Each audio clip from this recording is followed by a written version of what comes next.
हे भगवान, मैंने पहली बार यूपीएससी का एग्जाम दिया है, मेरी रक्षा करना।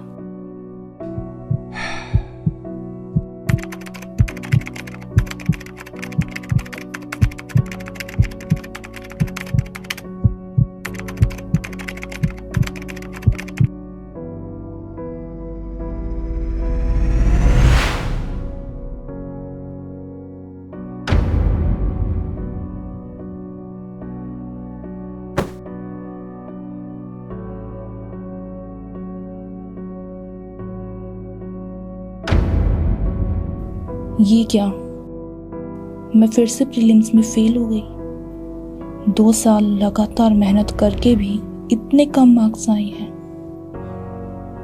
अब तो लगता है यूपीएससी मेरे बस का एग्जाम नहीं है। ये बुक्स मेरे किसी काम की नहीं है।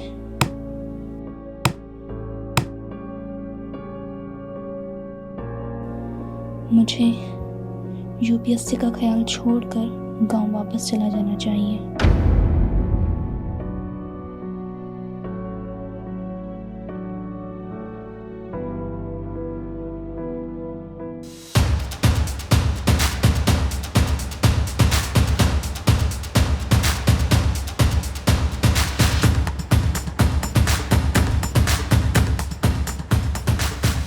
और क्या हाल चाल है तेरे? हाल तो तू मत ही पूछ, बस वापस जाने की तैयारी हो रही हैं? पर मैं तो तेरे लिए ये बुक लेकर आया हूँ जो तुझे प्रीलिम्स में मदद करेगी बहुत। अब क्या फायदा इस बुक का? पिछले 2 साल में यूपीएससी में बर्बाद कर चुकी हूँ और जो मेरे मार्क्स आए हैं उनसे मेरे को यही लगता है कि यूपीएससी मेरे बस की नहीं है। सिर्फ 2 फेल अटेम्प्ट में तूने हार मान ली। मुझे लगता है तुझे एक कहानी सुनने की बहुत जरूरत है। कैसी कहानी? एक हारे हुए इंसान की कहानी। सन 2017 की बात है। एक शिक्षक है जो कि बहुत अच्छा पढ़ता भी था और बहुत अच्छा पढ़ाता भी था। तो उसने एक किताब लिखने की सोची, लेकिन वो किताब किसी और के नाम से छाप दी गई। लेकिन उसने हार नहीं मानी। उस वक्त उनके पास इतने पैसे भी नहीं थे कि वो किसी की लीगल हेल्प ले सके। कोई बात नहीं, वक्त बीतता गया और उन्होंने दोबारा से मेहनत शुरू की। फिर से उन्होंने किताब लिखी और उसके बाद उन्होंने किताब किसी और को दी छापने के लिए। इस बार उन्होंने 1-2 किताब उनकी ठीक से छापी, लेकिन उसके बावजूद भी वो आदमी उनका पैसा लेकर कहीं गायब हो गया। यानी कि उनको एक बार फिर से हार का सामना करना पड़ा। इसके बाद उन्होंने कई लोगों को हायर किया ताकि उनके नोट्स जो हैं वो किताब के फॉर्म में छप सकें।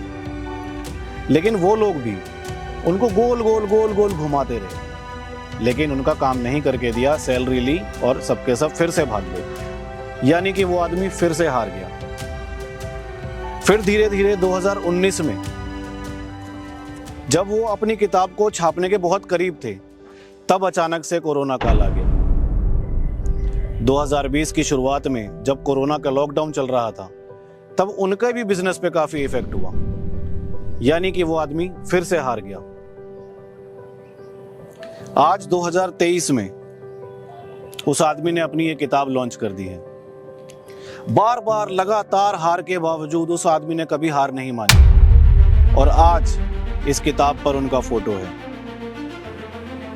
ये किताब तुम्हें सिर्फ इसलिए देने के लिए नहीं लाया हूं कि ये प्रीलिम्स में तुम्हारी हेल्प करेगी, लेकिन इनकी कहानी से तुम ये भी सीख सकती हो कि हार जाना ठीक है, लेकिन हार मानना बिल्कुल ठीक नहीं है। ये हैं हमारे उजांग सर।